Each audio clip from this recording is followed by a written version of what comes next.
kembali lagi di channelnya Gojisa. Terima kasih yang udah like, comment, subscribe sebelumnya, yang bisa menyemangati kami untuk terus berkarya ya. Kali ini gue bareng Bang Wahyu. Ini gue chef ini ya, chef bukan nasional lagi nih, interlokal, internasional.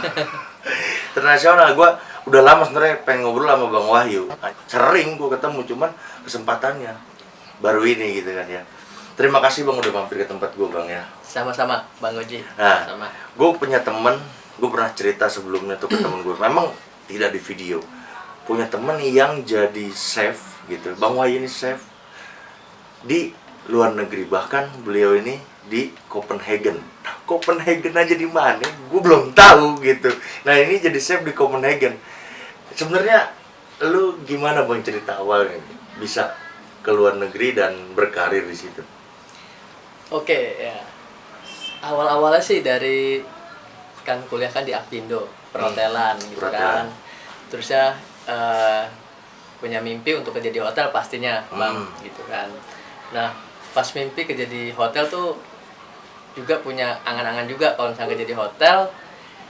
Awalnya kita nggak mau tuh jadi part-timer atau DW gitu kan Bang gitu. Nah jadi kita sempet sih kerja di Jakarta awal-awal di restoran Chinese dulu, Chowking namanya tuh, tahun 2005 lah ya, setelah lulus sekolah.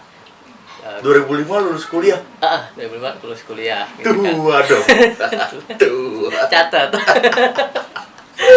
Iya. 2005 lulus kuliah, kita kerja di restoran tuh Bang, Chowking ya kan, restoran Chinese gitu. Belajar masak Bang, dari motong-motong nih awalnya ya Bang ya. Motong-motong, masak gitu kan. Nah setahun setengah sempat kerja di Jakarta Bang, di Kelapa Gading, Mall Arta Gading. Terus kita resign tuh dari situ. Nah pengen kerja kan, namanya perhotelan pengen tuh Bang, namanya kerja di Timur Tengah gitu kan. Kita coba tuh kerja ke Timur Tengah, akhirnya dapet tuh di Movenpick Tower and Suite di Doha, Qatar ceritanya. Apaan tuh Bang? Jadi salah satu hotel Movenpick dari Switzerland ya, brandnya. Jadi brand Switzerland. namanya Movenpick Tower and Suite di Doha, Qatar. Gitu. Jadi itu tahun 2000, sekitar tahun 2007 Bang, di Tower and Suite gitu kan. Nah kita akhirnya berangkat itu ke Doha, Qatar. Ya kerja sebagai kitchen juga Bang di sana gitu kan. Pre-opening hotel dulu. Mulai opening hotel ya? Opening hotel, jadi belum ada seragamnya juga. Siap. Masih pakai polo t-shirt gitu Bang. Masih angkut-angkut dong? Masih angkut-angkut barang sih Bang itu. Senang sih Bang bisa ngalamin, bisa pre-opening hotel. Mulai 2007 kita sampai sekitar 2008 lah Bang ya, setahun setengah ya, 2008 pertengahan 2009 kita pulang lagi Bang ke Indonesia. Nah pulang ke Indonesia, maklum Bang orang hotel pastinya kita sering pindah-pindah Bang gitu. Gitu karena kan kangen Indonesia juga pastinya. Nah kita pulang ke Indonesia tuh sama tuh, di Timur Tengah kita kerja di kitchen, ngalamin bikin buffet, bikin ala carte, masakan apa ya, Timur Tengah kayak gitu Bang gitu. Jadi sorry Bang, gue potong. Di Timur Tengah ini lu kerja di kitchen sebagai gademanse, cold kitchen, jadi salad sandwich gitu Bang. Nggak boleh langsung pegang makanan berat ya? Divisinya kebetulan saat itu masih di gademanse dulu setahun gitu kan. Setelah tahun kedua baru di main kitchen Bang namanya, jadi bikin makanan steak kayak gitu kan, makanan utama lah kayak gitu. Jadi dirotasi gitu kan. Masih belajar untuk adaptasi pada waktu itu Bang. Setahun. Tapi memang kita kan punya angan-angan ingin menjadi karyawan di hotel nih Bang, supaya ke Indonesia kita nggak jadi part-timer gitu. Nah dapat pengalaman Bang tentang Timur Tengah, tentang bagaimana kita bekerja dengan kultur budaya yang teman-temannya kalau di Indonesia kan orang Indonesia nih, orang Timur, budaya Timur. Nah kalau di Timur Tengah nih ada satu pengalaman Bang, bagaimana kita bisa bekerja dengan orang-orang India misalnya, Filipina, Vietnam, Thailand, bagaimana dia mempunyai karakteristik yang berbeda Bang, kulturnya gitu. Nah udah tuh kita udah belajar. Kita pulang ke Indonesia kerja di Movenpick Tower kerja di Sheraton Bandara Bang. Sheraton Bandara. Sheraton Bandara di tahun 2008. Nah sama masih di kitchen juga Bang kita. Aktivitasnya bikin di buffet, bikin room service buat di kamar, bikin juga buat di ala carte buat di restoran. Di kitchen sih, di main kitchen bikin kayak makan utama. Nah situ Bang kitchen. Itu turun ke Indonesia udah dianggap Udah. Sangat dianggap ya. Iya, Kenapa ya orang Indonesia lebih menghargai lu dari luar negeri gitu? betul. Nah, memang nggak Ada tahu ada ya. budaya tersendiri nggak sih kayak gitu? Kalau kita lihat sih karena kenapa mau ke Timur Tengah? Karena pernah punya pengalaman juga, Bang. Sebelum ke luar negeri tuh kalau orang-orang pulang dari Timur Tengah kayaknya tuh wow, ada satu poin plus gitu yang Gitu beda. ya? Gua pernah dari Timur Tengah gitu. Padahal sebenarnya kerjaannya sama sih. Sama. Sama. Iya. Dan gua juga nggak tahu ya bang ya. Kalau gua gambarkan di tour ya. Lu pulang dari mana? Dari Qatar, dari Dubai sekarang Dubai tur ke Dubai. Dari mana? Dari Jepang, dari Korea. Gila lebih bangga bos daripada lu tur ke Lombok gitu ke Betul. NTT itu kan NTT tuh Sumbawa gitu. Betul, ya. Gila lu tempatnya gitu. Tapi ketika orang pulang dari mana? Abis nonton, abis ngelihat sakura berjatuhan, berguguran. Gila kayaknya. Sesuatu beda ya. Sesuatu yang beda gimana sih ya? Menurut Betul. gue apa di situ adalah poin banget buat orang ya?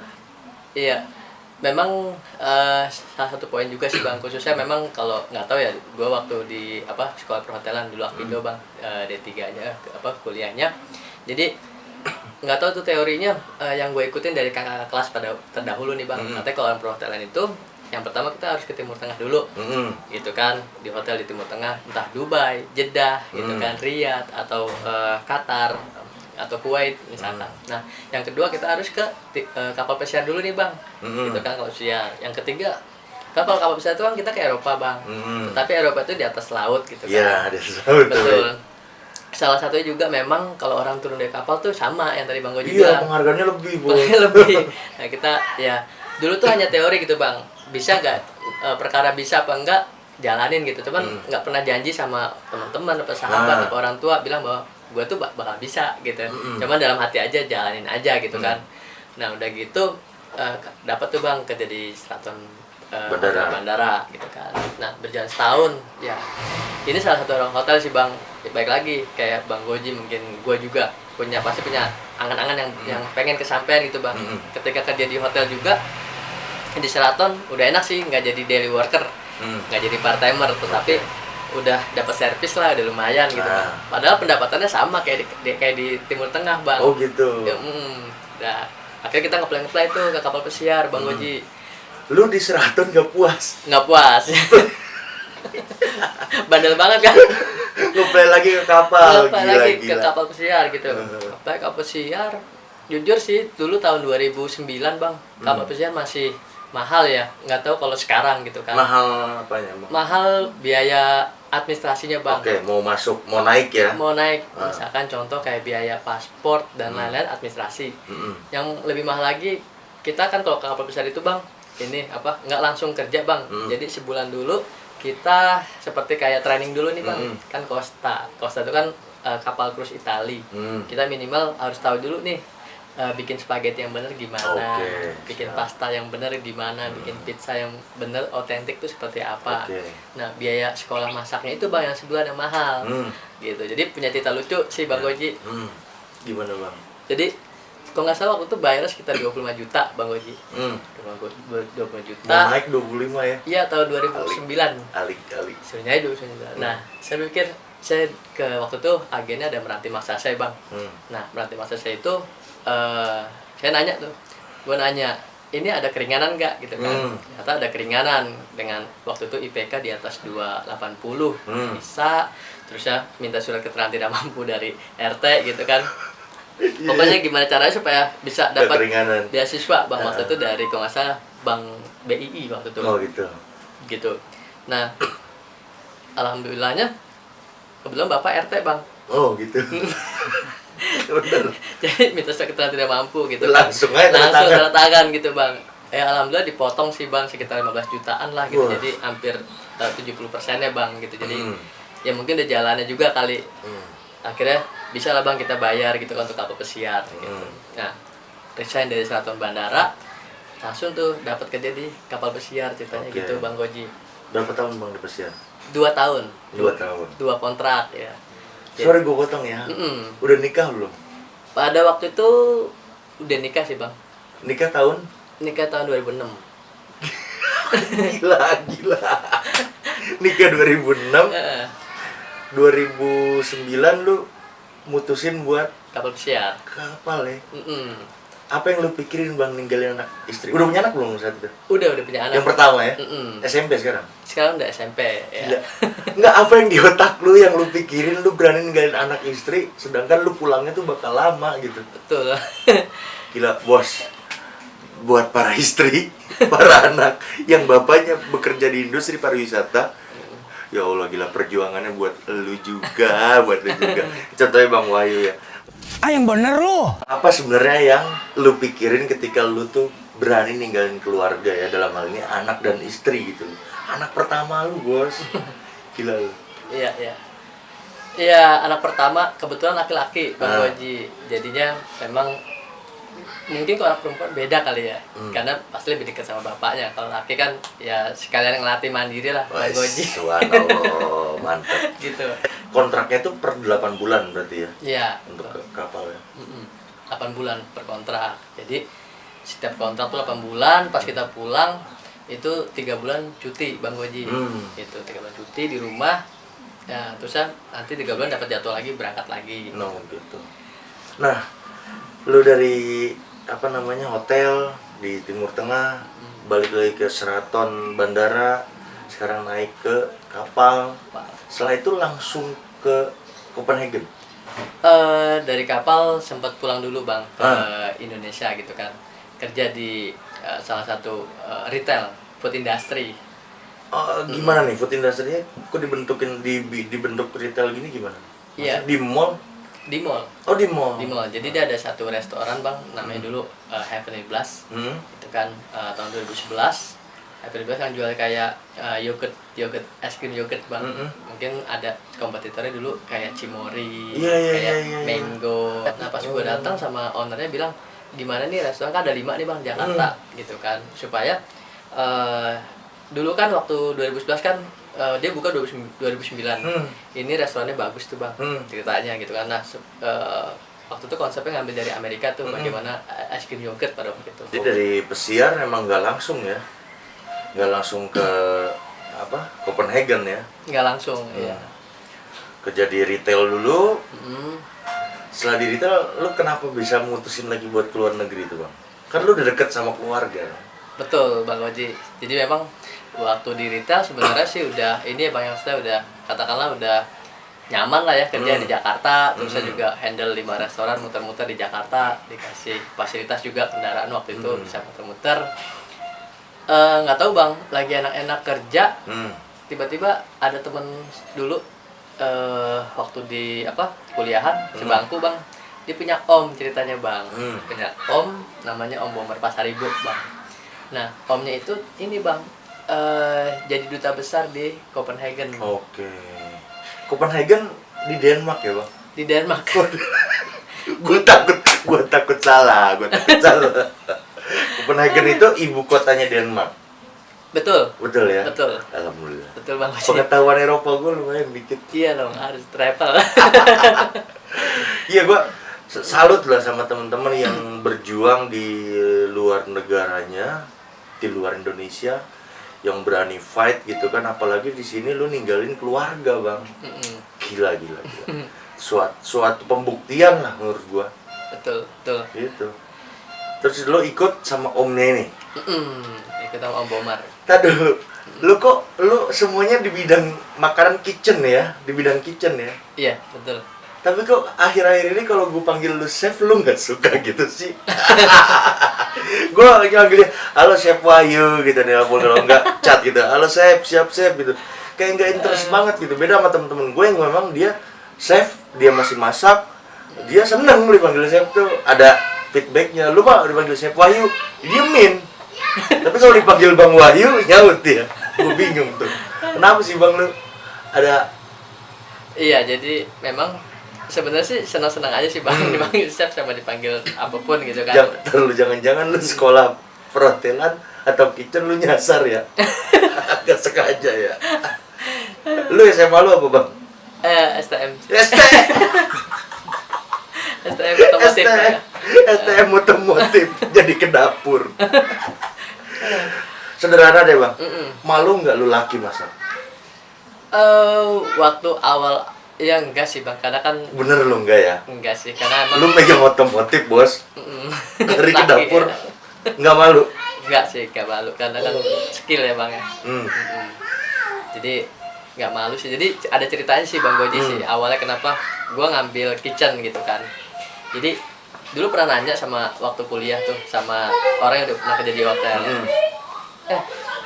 Kerjaan yang paling enak tuh apa sih gitu kan di hotel yang bisa lama gitu kan. Nah temen tuh info di kitchen tuh makin tua makin jadi gitu kan. Oh gitu.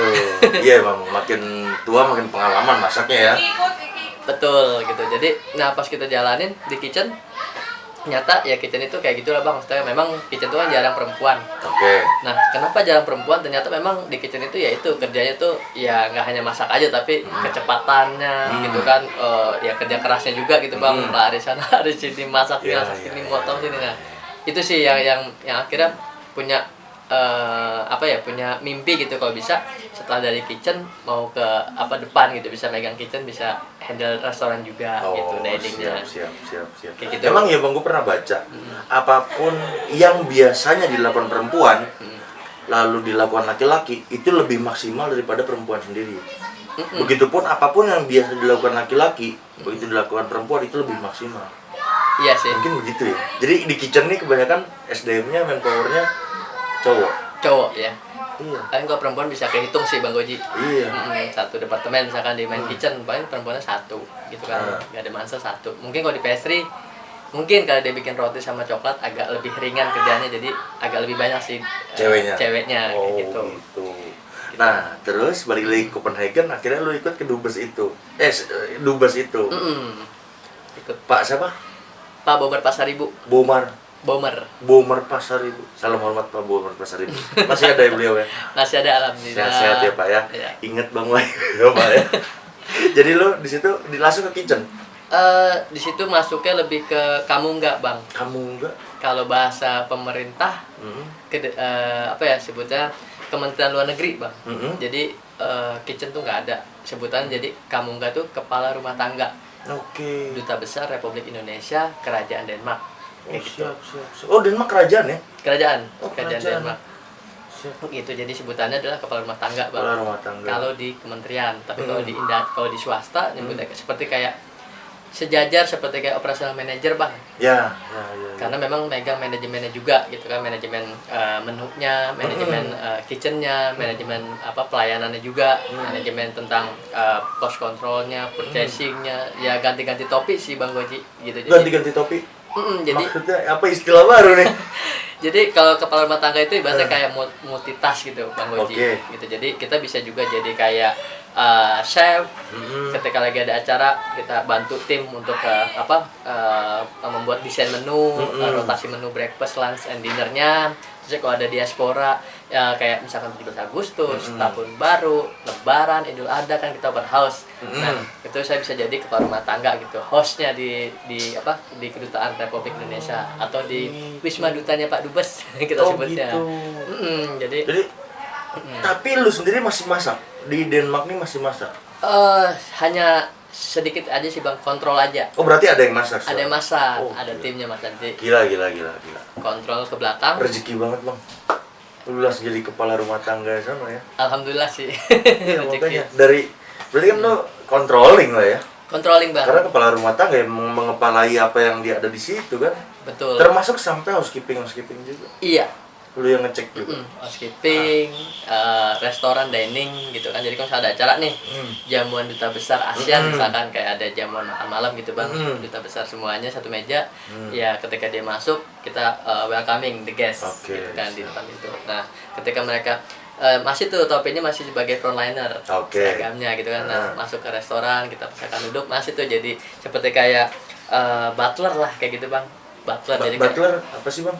Butler tuh kayak sebutan kepala rumah tangga sih. Butler tuh kayak dia tuh kayak bertanggung jawab seisi operasional. Butler kita sebutnya gitu bang. Nah, kita handle dari restorannya, kita persilakan. Kita ada waitersnya juga tuh bang, orang Denmark yang kita bayar untuk jamuan itu. Oh gitu.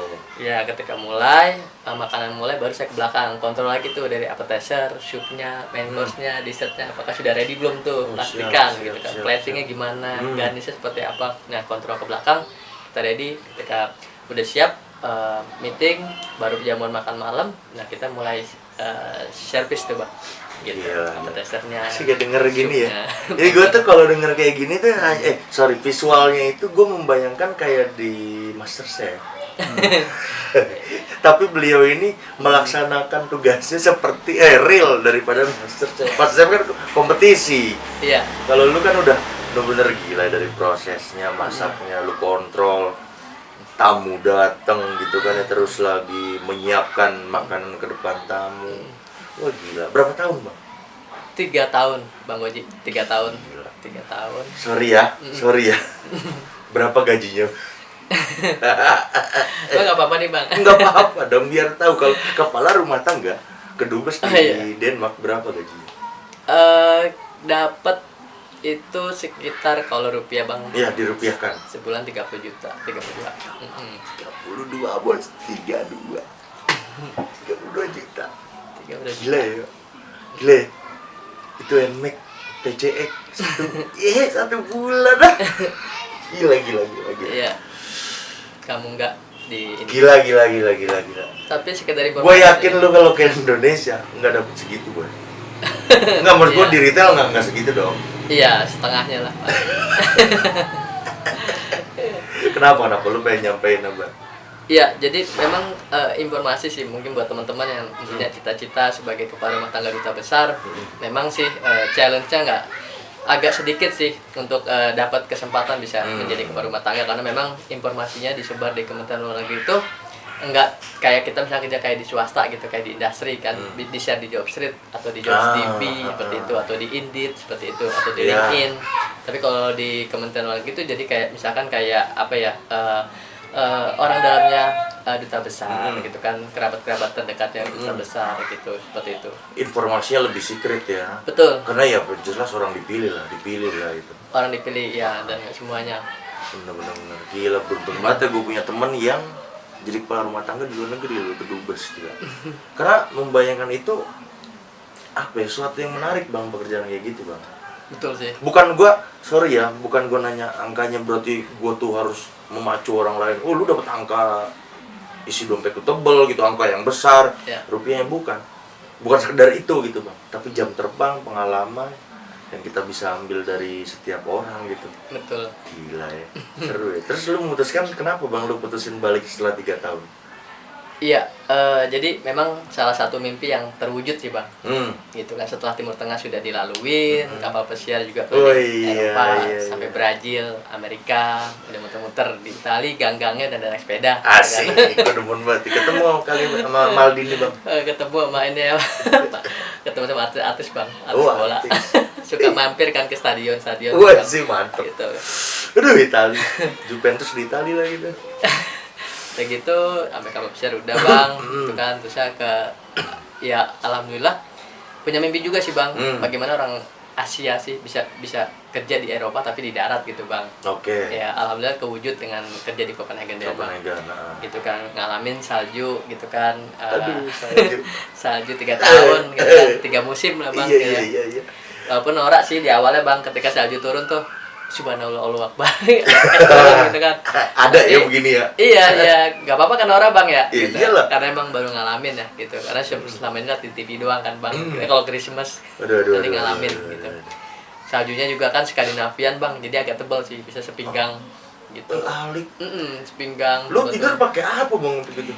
Kalau salju segitu. Betul. Jadi emang kalau di Denmark, di Europe sih, kan kalau di Indonesia kan di ASEAN kita ada air conditioner bang, AC gitu kan, split gitu kan, AC window gitu. Nah kalau di Eropa tuh kita lebih namanya pemanas bang, heater kita sebutnya. Malah kebalikannya ya. Kebalikannya, kita nggak ada AC. Ada sih AC bang, standby, tapi hanya untuk summer aja, musim panas gitu.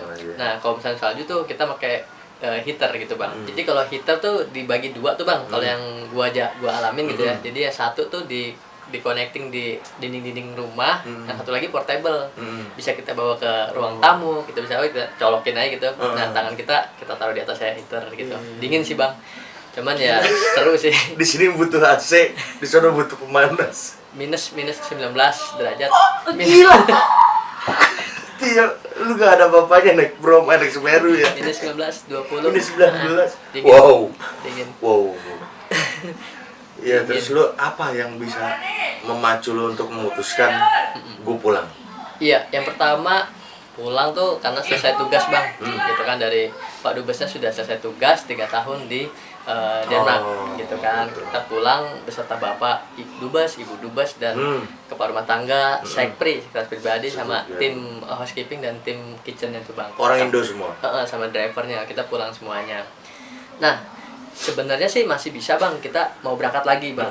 Karena kan pastinya kita punya pengalaman di tim di Kedubes sebagai kepala rumah tangga, kita bisa apply lagi di Kementerian Luar Negeri, gitu kan. Tetapi memang gue lebih mikir untuk kayaknya udah waktunya nih, udah cukup lah di luar negeri, gitu kan. Cukup kita sekarang kayak tanah air gitu, Bang. Gitu, ke Indonesia. Nah, pulang ke Indonesia, akhirnya waktu itu alhamdulillah sih, Bang, langsung dapat kerja lagi. Masih demen kerja, Bang, hobi kerja. Ada satu lagi sih, Bang, pengalaman untuk orang hotel, informasi. Jadi selain Timur Tengah, kapal pesiar, Eropa di darat, ada satu lagi sebenarnya, Bang Goji, anak hotel tuh mimpinya. Apa tuh? Kita bisa kerja sebelum ke Jakarta, kita ke Bali atau Lombok, Bang. Oh gitu. Iya, iya. Bali atau Lombok. Destinasi wisata besar yang ada di Indonesia ya. Betul. Bali gitu. dan Lombok. Biasanya sih kalau anak hotel, Bang, kalau untuk ngambil jabatan biasanya ke daerah dulu gitu, Bang. Iya. Gitu, daerah baru pulang ke Jakarta untuk dapat posisi. Biasanya gitu anak hotel, Bang. Gitu. Nah, dapat kerja di Lombok sih, Bang. Di mana, Bang? Hotel? Di resort. Oh, resort. Apa, Bang? Sempiak Villa Resort. Apa? Sempiak Villa Resort. Iya. Daerahnya? Di Selong Belanak, Bang. Selong Belanak. Deket Tanjung An, deket sama Kute gitu. Oh, gitu ya. Bintang, dia sebutannya kita butik hotel, Bang. oh butik hotel. Butik hotel. Emang banyak sih ya, gua Kayak gelap bintang 4 dah. lah gitu, bintang 4. Setara dengan bintang 4. Setara bintang 4. Walaupun dia resort hanya misalkan kayak punya 14 kamar atau 16, nggak banyak sih, tapi kualitasnya dan fasilitasnya itu mirip bintang 4. Bintang 4, siap. Gitu. Lo di dapur lagi atau masuk manajemen? Waktu di awal sempet di chef, Bang, eksekutif chefnya. Masih eksekutif chef tuh masih masak atau enggak sih? Masak tuh dalam keadaan misalkan tim kita dalam keadaan rush hours gitu, misalkan lagi rame gitu kan, peak hours, lagi musimnya liburan, musimnya pada anak sekolah liburan, high season. Jadi keteteran baru kita masak juga, bantu controlling sih, Bang. Controlling, keteter kita bantu, kita lihat juga ke depan. Itu eksekutif chef tuh begitu ya? Iya. Intinya tidak terjun langsung sebenarnya, kecuali high season gitu. Sama controlling ketika makan tuh udah jadi gitu, sesuai nggak dengan presentasinya, dengan kualitas rasanya, seperti itu, dan manajemennya juga. Nah, 3 bulan di situ sebagai assistant chef, terus ya sama ownernya karena gue, Bang, suka ke depan gitu kan, suka lihat waitersnya, briefing waitersnya juga gitu kan, dengan komplain, misalnya ada komplain, gue bisa brief ke tim, bisa ngasih jalan keluarnya. Nah, owner tertarik tuh. Chef, gimana kalau jadi FB manager aja di sini, gitu kan, gitu. Nah, di situ awal lebih tinggi lagi lah ya. Iya, jadi selain F&B malah lebih luas lagi pekerjaannya. Betul. Jadi di Denmark itu sebutnya kamunga atau setaranya atas manager, di Lomboknya dapat FB manager gitu, FB Bang. manager. Siap. Ya, berjalan sampai kurang lebih setahun, Bang Goji, di Lombok gitu kan. Nah, udah mulai saat itu udah tuh mulai untuk kayaknya harus pulang ke Jakarta gitu, Bang, untuk ketemu sama keluarga lah gitu, bareng keluarga. Tangerang ya? Tangerang. Nah, kebetulan gue sama-sama di Tangerang rumahnya. Betul. Gue di Bojong Nangka, Kelapa 2, Bang Wayu di Cipondo ya. Poris Cipondo. Dekat ya kita. Sebalik ke Tangerang, Bang. Jadi gimana ya? Gue ngeliat tuh sekarang, masa kerja pakai tangan lagi sih? Enggak dong. Sekarang kerja pakai mulut ya. Gak mau dia, gak mau kerja masak lagi. Sombong amat. Jadi sekarang konsultan resto apa konsultan kuliner ya, apa gimana, Bang, nyebutnya? Konsultan restoran sih, F&B konsultan. F&B konsultan. Jadi teman-teman yang mau konsultasi tentang makanan atau mendirikan restoran baru bisa ke Bang Wahyu. Dan sekarang Dan setelah dari Lombok itu lanjutin kuliah di STP Trisakti ya. Lanjut bang. Sama-sama. Ini maaf nih, umurnya lebih tua daripada gua, tapi di STP Trisakti junior gua. Tetap. Tapi begitu lanjutin sekarang di Pasca, sekarang sekelas, gua sekelas. Wah gila. Sekelas sama orang-orang hebat termasuk Bang Wahyu, gue seneng banget gitu. Apa namanya, akhirnya gue bisa dapat pengalaman dari orang. Udah gue nggak bekerja yang segitu fighternya bang. Menurut gue orang-orang kayak begitu fighter, orang-orang pilihan gitu, dan dirinya juga sanggup. Kalau gue jadi lu sanggup lah bang. Memang sih Bang Goji, memang kalau misalkan gue pernah berpikir sih, kalau misalkan hidup sekali lagi gitu, dikasih kesempatan sekali lagi, mungkin gue juga nggak bisa ngulang yang apa yang udah gue jalani sekarang gitu, karena memang di luar mimpi juga sih Bang Goji gitu. Nggak pernah janji sih pada waktu dulu bakal kayak sini kan emang kan ya takut nggak kesampaian kan kalau kita punya janji. Ternyata diem aja, dan yang penting usaha, diem aja kita jalanin kayak gitu. Nyampe sih bang gitu. Sekarang lanjut di Pasca ya? Iya Bang Goji, lanjut di Pasca. Jadi apa bang kegiatan sekarang? Selain konsultasi, ada yang konsultasi tentang makanan, tentang resto, sambil ngisi-ngisi materi juga di sekolah gitu ya? Iya sih, sekarang sebagai apa ya, FMB konsultan juga ngisi-ngisi di guru tamu ya bang ya, guru di tamu. SMK pariwisata. Lanjut sama Bang Goji juga di Pasca. Ya, kita sekelas. Sekelas gitu kan, terus ya mudah-mudahan bisa cepat selesai bang. Amin. Gitu kan, cepat selesai segera, selesainya bareng semua gitu, jangan sampai ada yang tinggalan. Betul. Mungkin Bang Goji lebih ke ini sih ke depannya, ya mungkin ke depan bisa mengabdi sih ke insan pariwisata. Benar. Pengen ngajar. Itu jadi pengabdiannya dalam bentuk mengajar ya bang. Betul. Jadi dimanapun lah. betul. Mudah-mudahan ada rezeki kita buat mengajar ya. Amin. Siap. Bang, ngomong-ngomong lama gitu ngobrol. Iya. Ini Bang Wahyu keculik, ceritanya keculik. Takutnya beliau pengen jemput istrinya di Ion. Jadi next kita bikin video lagi. Siap, masih ada yang beberapa harus gua kulik lebih dalam kayaknya ya. Siap. Berhubung ini udah sore, terima kasih Bang lu udah datang ke rumah gua. Terima kasih udah bikin konten bareng. Sama-sama. Semoga sukses. Amin. Kuliahnya juga sama-sama lancar. Amin. Rezekinya berlimpah ya. Nah, teman-teman juga terima kasih udah nonton, like, komen, dan share. Jangan lupa sehat selalu, protokol kesehatan yang baru kita jalani bareng-bareng supaya kita sehat semuanya. Jangan lupa liburan lagi, jangan lupa bahagia, jangan lupa piknik sama lalah watur. Terima kasih.